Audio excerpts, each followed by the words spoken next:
The parking lot shimmered under the Georgia sun. A sea of SUVs and pickups crammed together like forgotten promises. I eased my old Honda into the last spot, far from the entrance, and killed the engine. 40 years of marriage, my parents' milestone, and here I was, steeling myself for the obligatory smiles and small talk. The venue, Magnolia Manor, was all Southern charm, crystal chandeliers dangling like heirloom earrings, air thick with magnolia blossoms and the faint fizz of sparkling cider.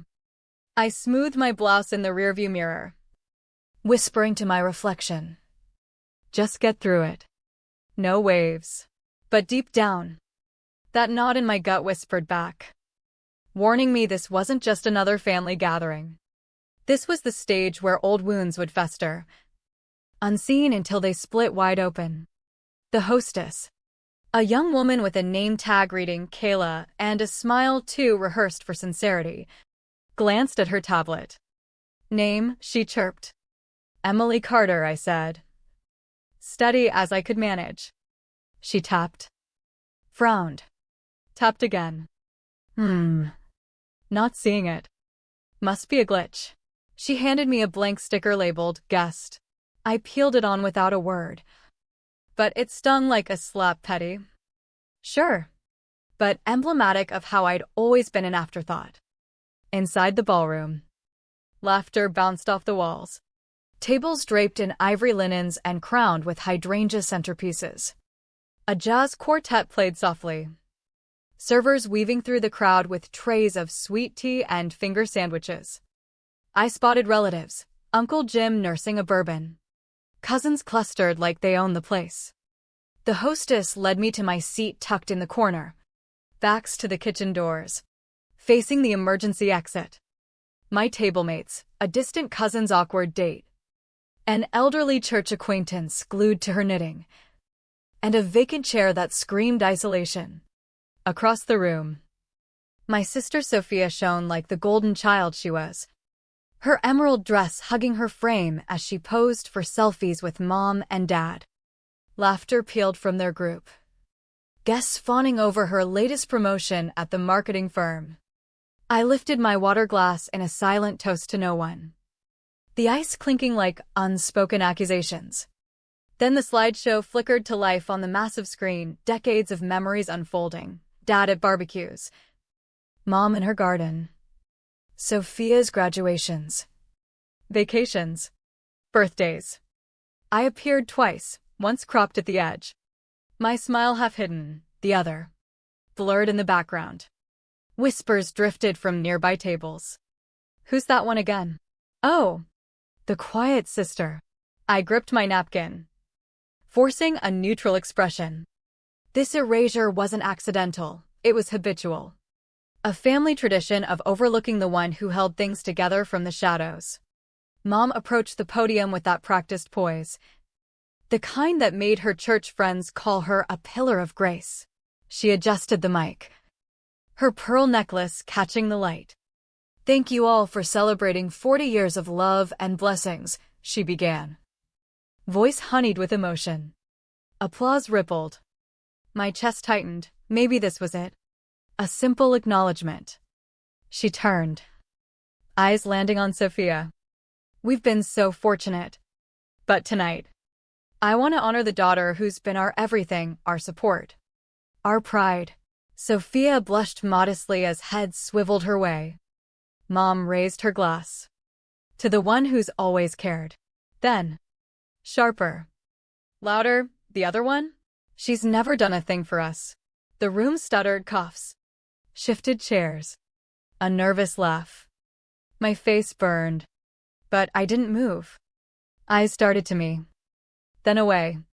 Mom sipped her drink, smiling as if she'd just blessed the meal, while the air thickened with unspoken judgment. Sophia stepped up next, unveiling a massive framed collage, glossy prints of family highlights, all centered on her radiant smiles with Mom and Dad. Not a trace of me, not in the holidays. The trips, the quiet Sundays. Guests sued and awed, Mom clutching it like a treasure. I sat frozen, The betrayal sinking in like slow poison. 9 years. 9 years of wiring money for their mortgage when Dad's job faltered. Covering Sophia's emergency car repairs that turned out to be spa weekends. Paying off medical bills after Mom's knee surgery. I'd skipped vacations. Worked overtime. Sent anonymous grocery deliveries, all without fanfare. Because family didn't keep score. Or so I thought. They hadn't forgotten me. They'd rewritten the script to exclude me entirely. I rose quietly. Napkin folded neatly. And slipped out the side door. No scene. No shattered glass, just the humid night air wrapping around me as I drove away. The venue shrinking in my mirror. 2 hours on the interstate. And I still couldn't shake the slideshow's glow. My mind tallied the invisible ledger. $2,500 for Sophia's tuition that funded her boutique startup instead, monthly auto drafts for their utilities, the root canal I covered when Dad's insurance lapsed. I'd been their safety net. Their ghost financier. While they paraded Sophia as the devoted one. Pulling into my driveway in Atlanta. The porch light I'd installed myself flickered on ironic. Since I'd paid to keep theirs burning bright. My phone exploded. 42 missed calls. Texts pleading, "Where are you? Come back." Not one apology. I silenced it. Brewed black coffee. And let the quiet settle like a shield. For once. I owed them no explanation. Let them taste the absence they'd cultivated. Morning brought more notifications, a barrage of voicemails laced with concern masking manipulation. We're family. Emily. Don't do this. I ignored them. Tearing down the post-its on my fridge, reminders for their bills. Prescriptions. Anniversaries. Each rip felt like reclaiming a piece of myself. Digging through old emails.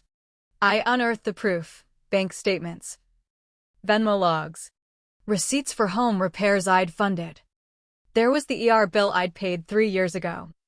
When Mom whispered, "Don't tell Sophia, it'd embarrass her," I'd stayed silent. Useful. Invisible. Now, that silence curdled into resolve. I opened my banking app and began the unraveling, canceled the mortgage auto-pay, froze the shared credit card, disabled the grocery subscription. No fanfare. Just clicks severing the ties they'd exploited. At the farmer's market that afternoon. Whispers followed me like shadows. Heard she stormed out of the party, total drama queen. Mrs. Hargrove from the neighborhood gave a pitying nod. Her friend averting eyes. By evening, an accidental pocket dial from Aunt Linda revealed the narrative twist. Emily's always been so cold. Disappearing like that. Sophia's the one with heart. Mom's voice chimed in. She takes everything personally. I froze mid-fold of laundry. The words slicing deep. They'd been seeding this story for years, me as the distant one. While I midnight drove deliveries and wired funds. That night, I drove to their house unannounced, needing an old tax form from their office. The garage was open. I slipped in. Mom stirred soup in the kitchen. Oblivious. In the closet. Files spilled when my nephew bumped the drawer, receipts tumbling out. All bearing my name, transfers, checks. Even an uncashed birthday card with cash inside. "You kept these," I said. Voice low as Mom appeared. Her face remained blank. "I didn't know you were keeping score." "I wasn't," I replied. Standing. "But you were." I left the mess. The door clicking shut behind me. Back home. I fortified my digital fortress, more folders of proof. Labeled by year. No rage. Just reclamation. The orchid I'd sent Mom pre-party exotic. From a Florida grower, sat wilted by their trash. Unwatered. Discarded. I rescued it.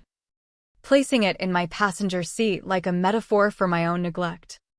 Then, the final cuts, unsubscribed from family calendars. Logged out of shared accounts. Updated emergency contacts. No more midnight calls for signatures or bailouts.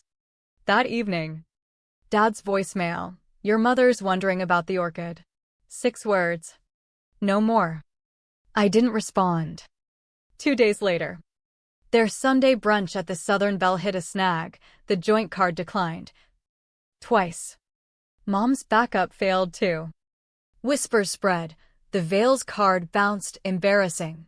By afternoon, pharmacy gossip confirmed it. My inbox filled with Mom's mass email, a glowing thank you for the party. Naming Sophia twice. The caterer. Even the valet. Me? Erased again. Her text followed.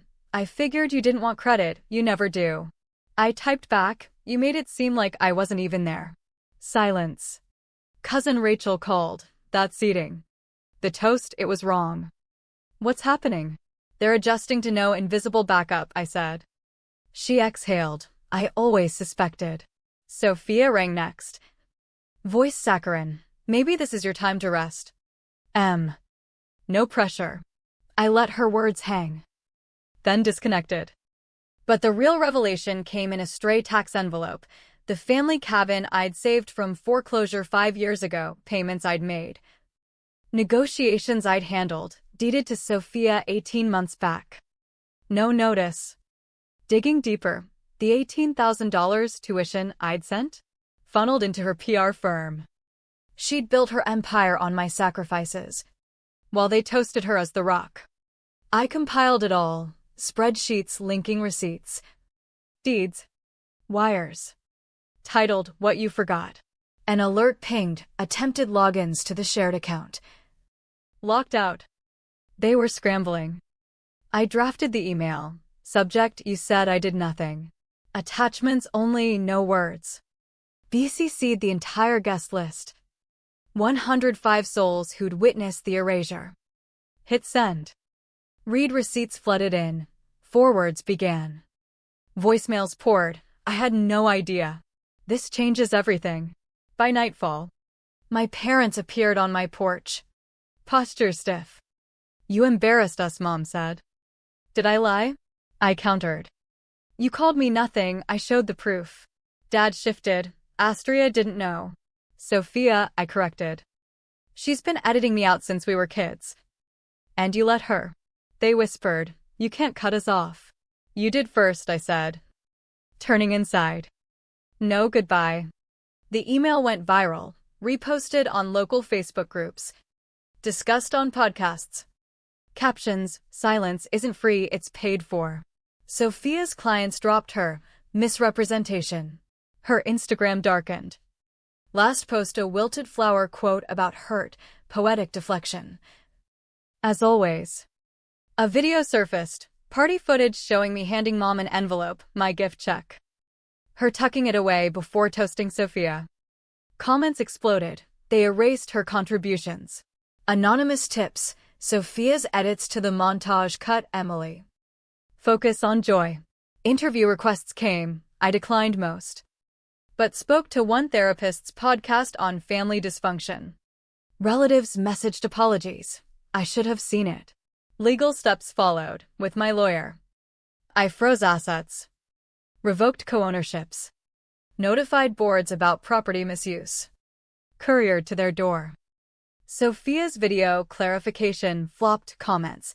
Paper trails don't lie. Clients fled. Her business crumbled. Church invites dried up for my parents. Anonymous mailings of my logs arrived. I sold the cabin. Donating proceeds publicly to a foundation for financially exploited adult children, my name bold. On the podcast, why now? If they erased me, I'll write myself indelible. A week later, Mom texted, can we talk? I replied, I forgive you. But I'm beyond needing your spotlight. Tuesday. I taught financial literacy at the community center, budgeting without burdening kids. A woman asked, how'd you learn? By paying for those who never repaid. Outside. Their car idled across the street. Mom watched through the window, no wave. No approach. I met her gaze. Then drove away. Into the life I'd built, quiet. But mine. Days of peace followed, no pleas, no guilts. Then the doorbell, both parents. Weary. Unguarded. We miss you, Mom said. You don't realize the damage. I do, I replied. But you started it with that toast.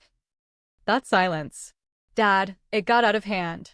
No, you handed the narrative away. She reached. Can we come in? Not yet. I walked them down. No hugs. No promises. An envelope slid under my door later. An article printout. The erased daughter who reclaimed her worth from a high school friend who'd witnessed it all.